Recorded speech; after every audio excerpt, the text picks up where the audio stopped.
name is Bingül. And my name is Hajar Ben Aynus. We are from grade 12 at Ethanol International School, Mozambique, and our project is about a new way to produce ethanol. Ethanol, commonly known as ethyl alcohol, is one of the world's most important solvents which is used to produce many materials such as medicines, drugs, perfumes, varnishes, disinfectants, as well as the best fuel in the laboratory. Specialists say in the next hundreds of years, the actual sources of petroleum are going to end. Therefore, we need to search for alternative energy sources. In the future, one of the most common alternative sources of energy would be ethanol. Currently, the most common sources of ethanol are corn and sugarcane. Unfortunately, the use of these products to produce ethanol would mean competition for food, causing their prices to rise. After extensive research, we found one possible way we can use to produce ethanol. The first way to produce ethanol is cassava, which is one of the world's most common crops and the third largest source of the carbohydrate for human consumption worldwide. The second viable plant which is readily available is arrowroot. Arrowroot is a perennial plant that grows up to 2 feet high and contains small white flowers and fruits. In order to create a valid comparison, we used white corn powder too. It had been known to be cultivated to cook or grind for hundreds of years. In comparison, arrowroot is best among cassava and white corn to produce ethanol because the last two mentioned are one of the world's most expensive staple foods.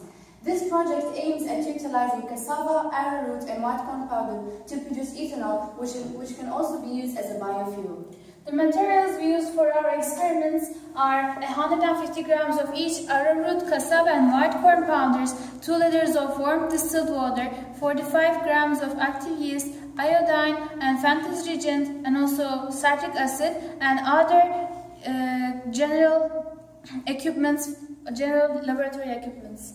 Due to the unique nature of this experiment and in order to gain the best results, we divided our experiment into 3 different parts. The first one consists of no hydrolysis. The second one consists of hydrolysis using Fenton's reagent, and the third one consists of hydrolysis using citric acid as a reagent instead. Now we have this first experiment to talk about. In this experiment, for the fermentation, first we took 3 500 ml flasks and labeled them as flask 1A, 1B and 1C, and added in each of the flasks 250 ml of water and 5 grams of active yeast in each. Then, in flask 1A, we added 50 grams of arrowroot powder, in flask 1B, 50 grams of cassava powder, and in flask 1C, 50 grams of white corn powder was added. Then we added them thoroughly by stirring throughout to avoid building up at the bottom of the flask. Next, we heated them until 30 degrees centigrade and placed them in a hot butter tub for 48 hours for the best solutions and recorded the observations in 12, 24 and 48 hours interval. Next comes the distillation process. The liquid was decanted into 3 separate flasks using a sieve. The proper distillation materials were prepared, and after that, a 100 milliliter measuring cylinder was placed at the bottom of the flask to catch the ethanol that would have been produced. Then the liquid was heated to a temperature of 85 degrees Celsius or a temperature just below 100 degrees Celsius. The distillation occurred for an approximate time of 1 to 2 hours, and after that, 3 different samples of ethanol were gathered. After the distillation, we made a flame test to check the quality of the ethanol we produced. For this test, we took 3 petri dishes and labeled them as petri dish 1A, 1B and 1C and added in each of them 50 drops of each produced ethanol. Then we lit a match, as you see here, and moved slowly towards the sample to see if the ethanol will burn or not. Then we made an ethanol test. 3 test tubes were labeled as 1A, 1B and 1C. In each of them, 20 drops of the respective ethanol produced was added, plus 50 drops of iodine and 20 drops of sodium hydroxide. We shook the test tubes well, and after that, a yellow iodoform precipitate was present, which meant ethanol was there. Now let's talk about our experiment the second. In this experiment, we used hydrolysis of arrowroot, cassava and white corn powders by using Fenton's reagent. This time, firstly, we prepared 3 separate solutions of Fenton's reagent. Then we prepared we took three 500 milliliters flasks and labeled them as flask 2A, 2B, and 2C and added the same materials as in part 1. After stirring them thoroughly, we heated them until 30 degrees centigrade, and once the temperature was reached, we added the Fantasy reagent. After that, we placed them in a hot water bathtub at 30 degrees centigrade for 48 hours for the best result. And we checked the observations in 12, 24, and 48 hours interval. Then comes part 3, which is hydrolysis using citric acid as a reagent. Firstly, we prepared 3 separate solutions of citric acid. On another occasion, we took 3 500 milliliter flasks and labeled them as 3A, 3B, and 3C. In each of them, the same materials added in part 1 and part 2 were added in these flasks. The mixtures were well shook and heated to a temperature of 30 degrees Celsius. Once the desired temperature was reached, the citric acid previously prepared was added to them. They were put in a hot water bath at a temperature of 30 degrees Celsius for an hour to allow hydrolysis. Now we have the chart and graphs of the results and analysis of the results we got. If we look at this chart, we will see the highest yield of the ethanol we produced belongs to arrowroot powder when we used Fenton's reagent, as you see here and here.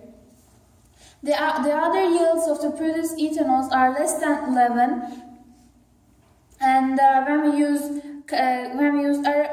without hydrolysis of arrowroot, we got 5 milliliters. When we use citric acid as a reagent for arrowroot, we got 10 milliliters of ethanol, and others. For cassava, without hydrolysis, we got 8 milliliters, and when we use Fantasy reagent, we got 6 milliliters, and when we use citric acid as a reagent, we got only 4 milliliters, and the highest yield when we use white corn powder, we got 10 milliliters when we didn't use hydrolysis.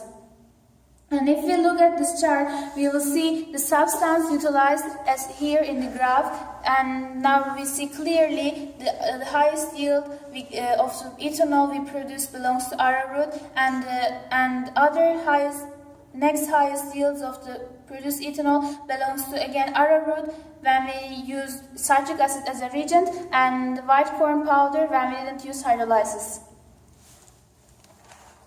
As for the iodine test, a slight yellow color appeared for arrowroot experiments in all of them.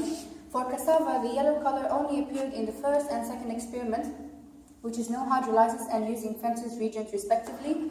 For white corn, the negative solution or the yellow color did not appear in the first experiment, which is no hydrolysis.